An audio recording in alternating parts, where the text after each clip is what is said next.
Here we are on a beautiful, well, I guess it's technically still a winter day. What is it, March 13th today, on Saturday, and just trying to get some springtime stuff done. Got a few seeds planted, but today I thought we'd plant a few cucumber seeds and talk about why we're doing them different from the tomatoes and the basil and a lot of the other herbs and stuff we grew. Cucumbers in particular have a very sensitive root zone, and once you plant them, it's best to disturb the roots as little as possible. Alright, let's get into the cucumber planting. What I've got here are some redwood flats. It uses some of the scrap lumber from the Pacific. Well, anyways, today we're going to do cucumbers, and actually not a traditional regular cucumber, but you can see my little baggie of seeds here. Let's see. It may take me the length of the paper. Aha! 2 days later, I finally have them. That's what you get for buying too many seeds. Alright. Pulakira cucumber. I don't have a clue. But it's really neat. It's from India. They kind of look like russet potato color-wise on the outside when they get done.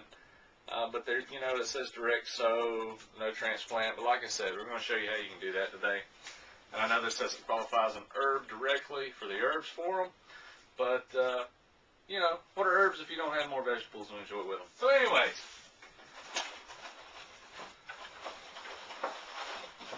today, we're going to plant in these right here. 2 wide, 6 long, 12 in a tray. They're really easy to separate. When it gets time to plant out, you can plant the whole container out. Just plant it directly in the ground. What I usually do, and I know this kind of goes what I was saying about not disturbing the roots, but I'm real gentle with it, is I'll just make a knife cut or 2 down the sides before I plant them in the ground so the roots can go directly through without having to grow through these containers. And then the mix I use is usually, for starting, is usually just a straight seed starting mix, something with some perlite in it, something with usually some peat moss. And then I usually mix in a few nutrients just so the cucumbers have something to start out with if I'm doing cucumbers. Now, if I'm doing some other more delicate plants that have a little more of the nutrients built into the seed, I may just go straight peat and perlite mixture and check my pH on that. But here I've got them. I came in the other day and already laid them out. I just took these, stacked them side by side in the seed in the flats here, filled them full of seed starting mixture, and watered them in a little bit. And we've got 1, 2, and then another half flat right here. And I know most of you are probably familiar with cucumbers as far as what the seed looks like. You know, if you eat them at all, the seeds are in there. So it's no surprise, but, you know, just the usual on the little seed there. So you can really use what you want to do. You can use your hand. Some people are more comfortable with their hand. You can use a divot, or you can just take and press them each one individually down into the soil, just below the soil. And so we'll go through and do this tray here.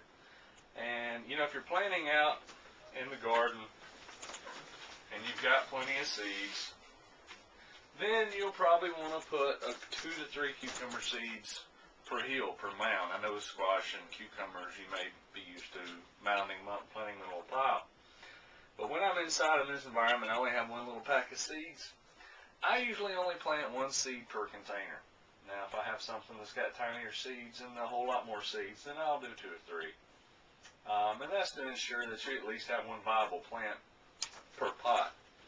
The thing with that is, of course, seeds being probably your most limiting resource, I try to manage around the seed instead of around the containers.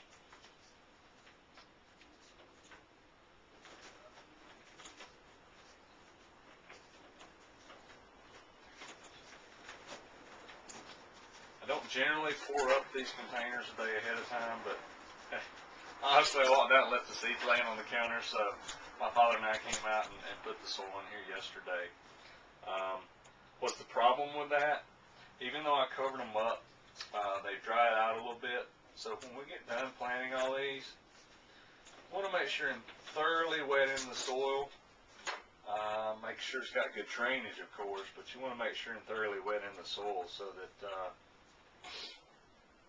you know, you don't have a seed in there trying to start and trying to grow, and then all of a sudden it dries out, because that's instant death for anything. Almost done with this one, and as you can see, what I was talking about with the seeds, you know, there's 2, 4, 6, 8, 9 seeds left out of a pack. I have 2 of these left. So, you know, at this point, only 9 left. What I'm going to do is just put these back in the pack.